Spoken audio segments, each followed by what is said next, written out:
Welcome to the Coach is Trash podcast. It is your host, Adrian, aka One Day A, aka It's Only 1 AM, aka the Heartbreak Kid. I'm here with my co-host now, Style, aka the Mole, aka Friend Zone Breaker, aka the Black Adam Schefter. I heard that the Redskins are changing their name.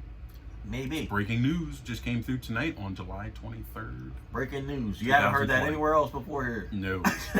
This is breaking big news. Okay, and if you haven't realized, this is the Sports Edition podcast, which we do once a week along with our lifestyle podcast. The first topic up is let's just go ahead and talk about it. Let's talk about the Redskins and Jets, both accused of sexual assault and racism. I think harassment, but I don't know if I saw sexual assault. I've seen sexual assault or sexual harassment from the Jets. Yeah, you're right. Yeah, Not assault. Sexual harassment from the Jets. So Redskins had some sort of prostitution shit going on. Prostitution. Pimping out the cheerleaders. Holy fuck! Now the Redskins pimping out the cheerleaders, that may be one of the only ways to get money into that stadium because you're not winning games. Nobody's paying for tickets. FedEx Field is pathetic. I think you can get a ticket at the Redskins stadium for like $5. So yeah, pimping out the cheerleaders may be the most profitable way to do things. Listen, I'm not mad at that. Honestly, it seems like the Redskins learned from Rick Pitino.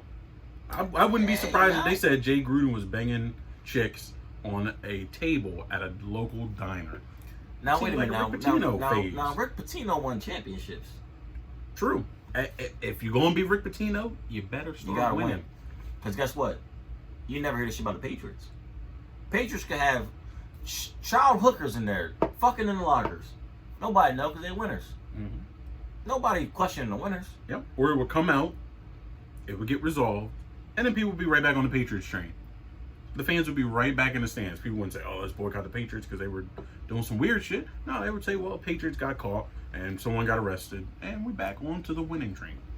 But it makes sense for both the bottom level teams and the NFL. Two of the worst teams to ever touch the fucking field would have sexual assault and racism cases.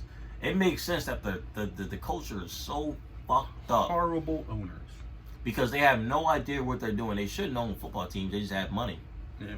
It, like you said, it makes sense that probably the two most dysfunctional franchises in the NFL have horrible ownership.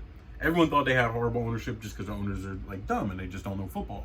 But no, the owners are horrible in every single goddamn way. They running a goddamn pirate ship, and they don't know football.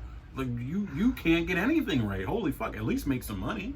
Yeah, at least make some money. You can't do that because you're not even picking up players that could bring some money in. Yeah. Johnny Manziel on the sideline, AB still on the sideline. Antonio Brown, maybe. It's still players that you can pick up for some money. Now, what do the Jets have to do to get right? What do they need? What are they missing? You talking about roster-wise or ownership stuff? No, roster-wise. They need a quarterback. Because Sam Darnold... You don't fuck with Sam Darnold? Sam Darnold's a bum. He's not good. Sam Darnold needs the perfect team in order to succeed. He is basically Mitch Trubisky, but not as inaccurate. And then you let go of your best wide receiver. Roddy Anderson is now playing for the fucking Carolina Panthers. Yeah. So who else is catching balls out there? Le'Veon. He's getting old, man.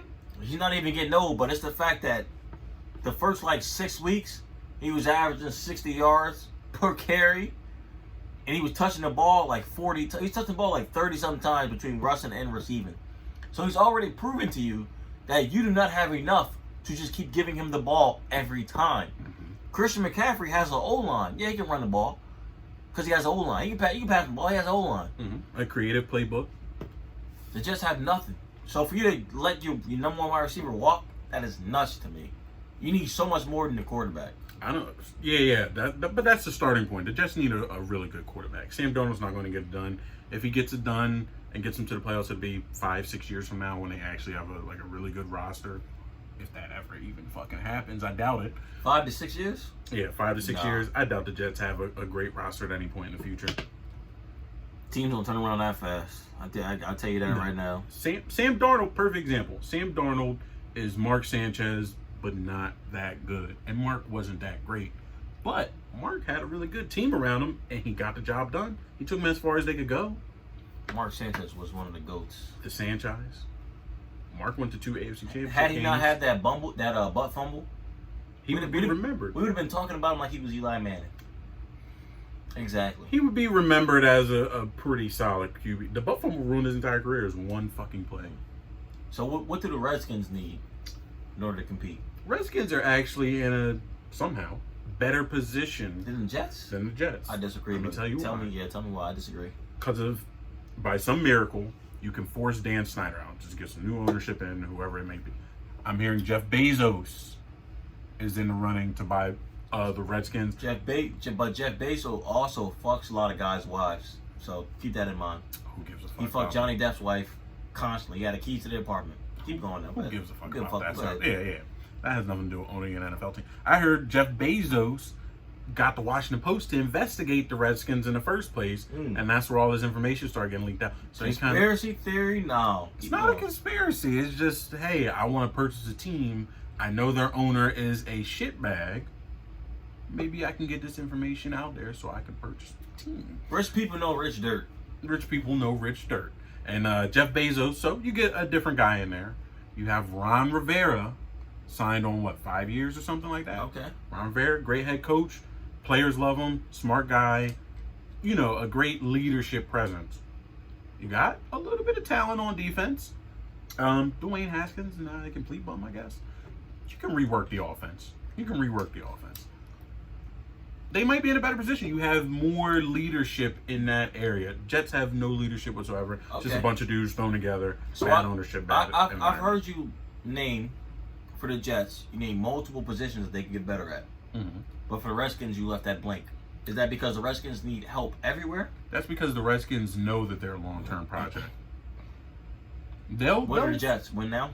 The Jets think they're win now, but they are not. For me, the Redskins need a lot of work. They don't need a run back because they got Derek Jice, who's always hurt. They got AP. They need a lot of work. But what pick did they have in the draft? Recently? Yeah. Second pick.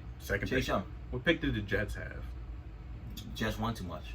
What was their record? Almost 7-9. Yeah, okay. You're a bad team. Go 4-12. Yeah, that's bad. That's bad management right there. That's bad management. Why were you trying to win for it? You're not good. You're not a good team. The thing with the Jets is they need a quarterback because everybody's not sure about Dwayne Haskins. They need a quarterback. Wide receivers, they got Terry McLaurin. They're not McLaurin. McLaurin, yeah. They have Terry McLaurin. They still have Jordan Reed at tight end, who just needs new you know brain? what's great? Yeah, he does need a new brain. He about to go Junior Seau real quick. Something, yeah. This dude needs some fucking help. But what's crazy, a year off might be able to save him a little bit, right? I don't know, that brain's pretty fucked. Yeah, you have 8 concussions or whatever, how many he's had. Anyway, so they need a quarterback, guaranteed. They need a wide receiver because Terry didn't have 1,000 yards. He had about 800. Yeah. He had like 852, something solid, like that. Though. He had a solid Not year. a number one guy, but they need a running back because Derek's been hurt 2 of his 2 years in the league. He's only played probably 5 or 6 games. I'm not sure. I'm not a Redskins fan. I don't know, but I know he's been hurt for a long time. They have AP. They need an O-line.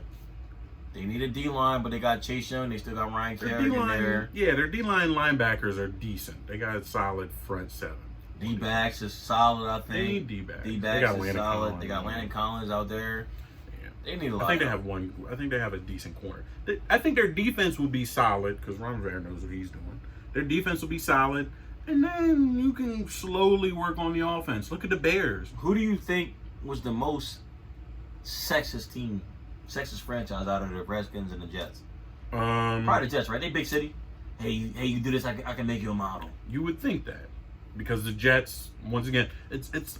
The Jets have always been this team where they just throw together a bunch of high-profile people, and none of it mixes. But it's just that locker room has to be toxic.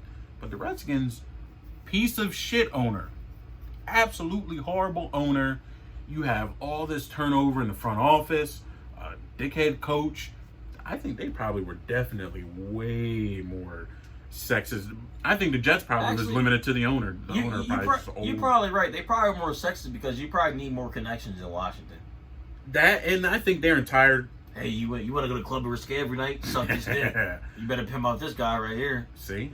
We need to get that senator in our luxury box for the next game. But I think that Redskins top to bottom. All the way from the top down to the head coaching staff. all shitty and sexist and whatever. Jets, I think it might have just been the owner and whatever he was doing. The next question is from this is a fan question by the Instagram name of A Goody. The question is, nobody is watching the WNBA, so why kill Deladon? I'll answer that. So nobody's watching the WNBA, so why kill Deladon? I agree with that 110%. The WNBA should not force Deladon to play because nobody's watching to begin with. Nobody cares what type of bubble you're in or what type of pressure is on you to get to the playoffs because nobody is watching. The revenue is so low. If I create my own league today at the YMCA and probably make more than that, but that's not the case. The point is, health comes before sports, and I think it comes from the president down on because Trump is trying to open up schools and businesses and that, and the coronavirus is actually killing people. I do not think that Deladon should be forced to come back to play for crowds that are not even paying her over $1 million a year. If Deladon, if you come back, you're saying your life is not worth $1 million a year, which is false. A human life is worth $1 billion or more. It's priceless. You should not come back. Life is worth $1 billion. First of all, to steal a phrase from the great Stephen A. Smith, let me preface this by saying nearly everything Adrian said was false. Give or take. I heard you say give or take. I didn't. The WNBA, while it might not be viewed by you or, NBA fans, right? It might not even be viewed by NBA fans. They do have viewership. I've seen their stadiums packed before. And they play in some NBA stadiums and some college stadiums and stuff. I've seen their stadiums packed before. Playoff time. I've seen regular season games that were, moderately packed. But it's the same thing in the NBA. You watch a Hawks game, and there's nobody in the fucking Hawks stands. Nobody's watching Trae Young and them play because they fucking suck. But the WNBA has viewers. People are watching the WNBA. It's not just completely on and nobody's paying attention to it whatsoever. The thing with the so that's false. Just say it's not being watched, so why even put it out there in the first place? The thing with the WNBA, I think that you're missing a point with it's all this pressure of having to open up. I think the WNBA is just a straight up greed move with Deladon. We're already not getting that much respect. I think her team just won the championship, or they just played in the championship. I think they lost. We need our best player on the floor. We need her out there so we can get some headlines, we can get some marketing, blah, blah, blah, blah, blah. Despite her very serious disease. And if she doesn't play, we won't pay her already horrible salary. That, to me, is pretty crazy. I thought the WNBA was kind of a progressive league, but apparently they own some bullshit. Just like every other business, they own some bullshit. It's weird stuff. Okay, so moving on from WNBA, because we don't really have much to talk about besides Deladon, and that's the fucked up way that they want them to continue. I'm a little excited for the WNBA. It might be entertaining, right? I've watched some playoff games. Are you aware that they're playing at a high school facility? Listen, I don't care where they're playing. I've watched some playoff games before and been highly entertained by the WNBA. Basketball. I might tune in this time around. It might be interesting to see a shortened season. And, nice. Yeah. Nice. Nice. Very nice. Very nice. Very corporate friendly. Very sponsor friendly. What do you think about Maker picking Howard University? 5-star recruit. He's going probably top. He's going first round in the NBA draft next year. What do you think about him picking Howard University? It's cool, but it means literally nothing because there's not going to be a season anyway. Okay, we're on the same boat on that one. It's cool. And kids should start doing it more. Pick the HBCU and spread the talent out a little bit. Maybe take some. That might force the NCAA to start paying players if you start doing stuff like that. And I'll go to the small school. And now that deal that the ACC signed to put Duke on TV every day is going to be meaningless because the best player is over at fucking Dell State or something now, right? So it's cool, but it won't mean anything because there's no basketball this year. I'm on the same wave. Maker picking Howard University is a big deal. He wants more people to go and pick HBCUs, which they should. I heard Michael Williams was going to pick HBCU. Yeah, but the fact of the matter is that basketball is not going to be played this year on the college level. He's going straight to the NBA. So yes, we are thankful for you to commit to Howard University, but the fact is there's going to be no games. Would they have committed if there were going to be games? Who the hell knows? Probably not. I think one of them would, but not both. So him and the Mikey kid, I think one of them might have said, you know what, fuck it, I'll go to HBCU, but not both of them. And I respect you for that. I'm not taking anything away from you for that. But it's the fact that you know there's not going to be NBA season. You know NBA is going to draft off straight. Actually, probably halfway through the season, the NBA probably, call people in for draft workouts. They'll probably work something out as far as, having a supplementary draft and drafting early, which is what I think the NCAA football would do. I think the NFL will have a draft mid-February, mid-January, just to get the kids into the playbook for the next year. But is it a good choice? Great choice. It's gonna be. I would commit to fucking Delaware Community College if I was going fucking first round in the NBA draft. I don't care. It's not gonna be a season. It's and I've heard people saying the same thing, knocking them. Oh, well, there's not gonna be a season and this and that and blah blah blah blah. And when I say it doesn't matter because there's not gonna be a season, I just mean that he won't actually play. It won't hurt the pockets of Duke or UNC or whoever. It's not gonna hurt their pockets this year. But it's still, a brave thing to do, and it still could be a new trend going forward. You might have people who say, you know what, that kid committed to HBCU, and even though they didn't play that year, he may not have known that. People will think like that. He didn't know that before when he actually committed, so it might be a good step in the right direction. I'm interested. So what do you think about, speaking of college, what do you think about conference-only college football? I think that the only reason that people are doing it, and it makes sense, is first of all, they want to buy. It doesn't make sense. They want to buy as much time as possible before canceling the season. So there's a lot of money in NCAA football. Do you think they pay back the season ticket holders? No. Shit. You think they give somebody their money back? I do not think so. I think they hit him with the postponed seasons. Postponed to a later date. We're still figuring things out. Cases are dropping in certain places. That's what I was saying in September. Cases are dropping in certain places. Maybe we can have a late season. National championship will be at the end of January this year. They'll figure some bullshit out. I do think that they're just buying time so that they won't have to cancel the season outright. And also, I think that one thing that they've pointed out is that, well, different conferences have different protocols and things like that. So we can't mix the conferences together because then we wouldn't be following the same health protocols, blah, blah, blah, blah. It's all bullshit. There's not going to be I think small percentage chance college basketball may start.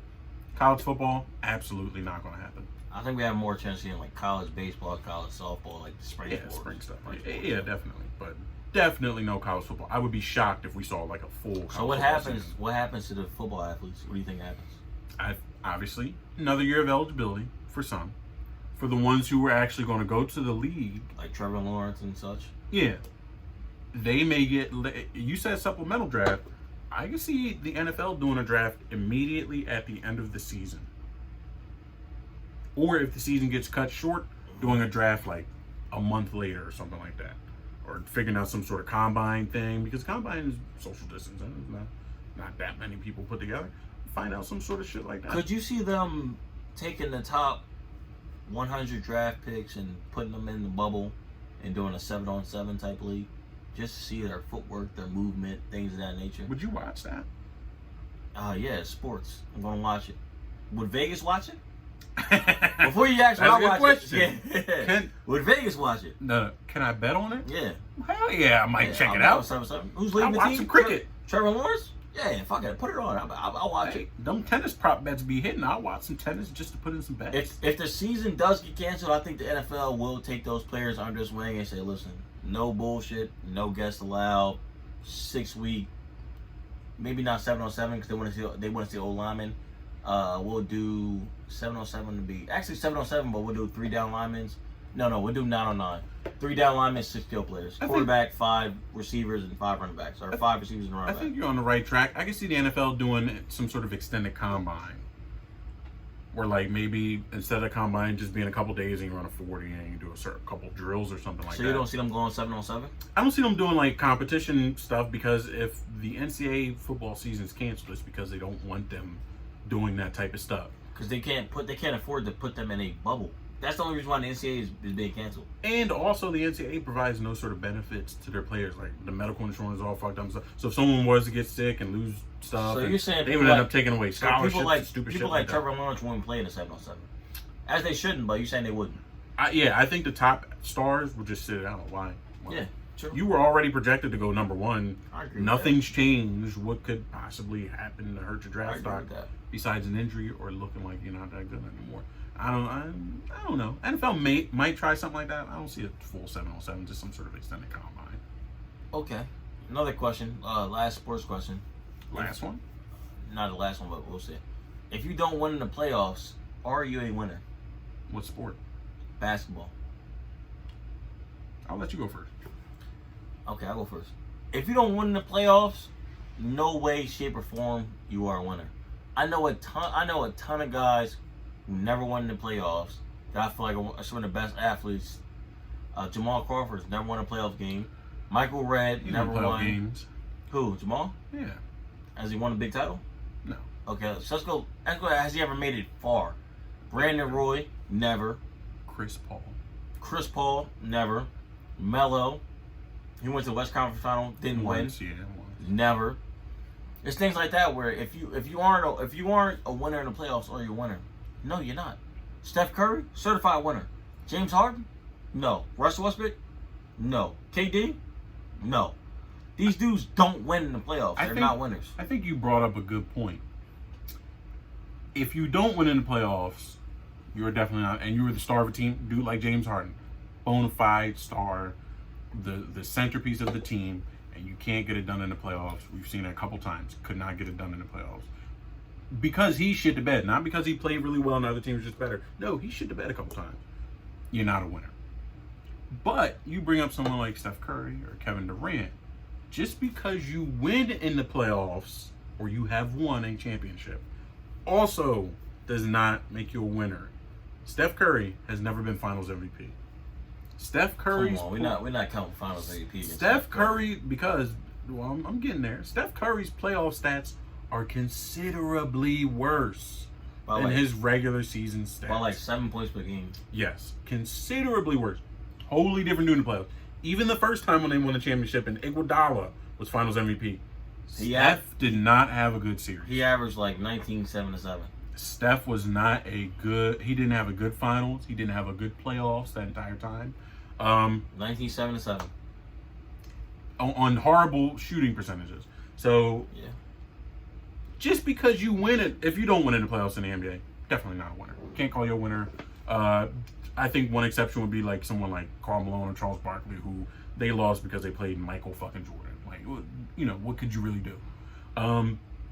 But just because you do win, it don't automatically make you a winner. Look at dudes like, even just translating the NFL, somebody like Trent Dilfer or some shit's not a winner just because he has a Super Bowl ring compared to Dan Marino. People will say Trent Dilfer is a winner. He's a bum. Ask Giants fans. You're not ask Cowboys fans, yeah. You mean Ravens? Ravens fans, yeah, same shit. Whoa! He's a winner. Holy shit! He's a winner. And they say my news is late. Holy fuck. Ask him. He's a winner. Trent Dilfer is not a winner. He's a bum. But just because you won a championship or won multiple championships doesn't make you a winner. Kevin Durant, my opinion, not a winner. He is mentally very weak, and he joined possibly one of the greatest teams of all time. If he wins with the Nets, will you give it to him? The ring would mean more than the previous ones, but I still wouldn't say, oh, this guy's an all-time great winner. No. If him and Kyrie win, I'll give it to him. I'll say this guy's a winner. They'll never. I would say he's a winner, yeah, but he's not an all-time win. great. He ain't an they'll all-time never great win, winner. but I'll say he's a winner. He ain't no all-time great winner, but I'll say he's a winner. Kyrie might make his own league before the season starts back up. Kyrie be, I don't fucking know what Kyrie be thinking, man. And he's never, he ain't gonna win no championship with Durant. Kyrie, didn't he have a game where he scored, 35, 0-0? Yeah. That's not gonna get it done, partner. Do we have anything else to talk about? You brought up a good point earlier, though, speaking of the NBA, about first off, if the bubble might finish or not, which I think it's not, and also about some of this name change and stuff. You know, Melo brought up something about changing the Warriors name. You want to tackle one of those? I know you had brought it up earlier today. Yeah, so as far as changing the Warriors name to Golden State Warriors, it's not so the Redskins Warriors is clearly Indian. They got the Indian logo, the Indian tribal and things like that. Golden State Warriors are not related to the Indians at all. That they're literally just Warriors. Like Golden State, we're Warriors. Mm-hmm. They should not have to change the name. Melo's way out of base on this, but I kind of respect them for going on the ledge there. But at the same time, you gotta know your history. Yeah. There's nothing wrong with saying, "Oh, this is like." It's nothing wrong with trying to address racism, but you gotta know what exactly is racist and what's not racist. That's one of the big key parts about that. Yeah. And, obviously we're not Native American. We can't tell what's racist and what's not. But something like the Redskins, not a good thing to call someone who is Native American. But they pay American. They pay Native Americans, don't they? No, not the Washington Redskins, but the Florida State Seminoles. So just because it's a Native American logo does not mean it's racist. It's a tribe name. It's the Seminoles, and they donate to Native American tribes. Everything's cool. No one has a problem with the Seminoles. The Chiefs, the Warriors, things like that. Those are not offensive names. It's paying the Braves. It's paying homage to Native Americans. There's no offensive picture or anything. Like how the Cleveland Indians had fucking Chief Wahoo with the fucking red face on it. It depends on what it is. If it's just, like I said, the Chiefs or something like that, it's just paying homage to the area that the team comes from. It used to be Native American territory, and they're great warriors and they're tough and smart and all these things. You want your team to be named after something strong like that. Redskins, what the fuck? That'd be like if they had a team named the goddamn the Blackskin, the Negroids or some shit. The Washington Negroids. You'd be like, well, what the fuck? Like, this is 2020. Why are we still calling them that? I know it was an old name, but why are we still calling them the Blackies, the Washington Blackies, the Washington Coons or some shit? Like, what the fuck? Move on from it. It's not a big deal. I don't know why people are so up in well, if we change that, well, what are we changing next? So the Warriors shouldn't change their names. Golden State. No, it doesn't even make any sense. It's not correlated to anything negative. So that's all we have today for the sports podcast of the Coach Is Trash podcast. Very special shout out to everybody who's gotten us over 1,000 streams. I'm pretty sure by the time this is released, we'll break past 3,000. By the charts and the projections, we're looking like we're gonna break. We're doing real well, and you guys should check out this episode. Check out the previous episodes. We got some stuff cooking for you. We are just now on Spotify, so we got 3 episodes on Spotify. But by the way it's looking, it's like we'll be breaking like 3,000. So hasta la vista, baby. Hasta la vista. Peace out.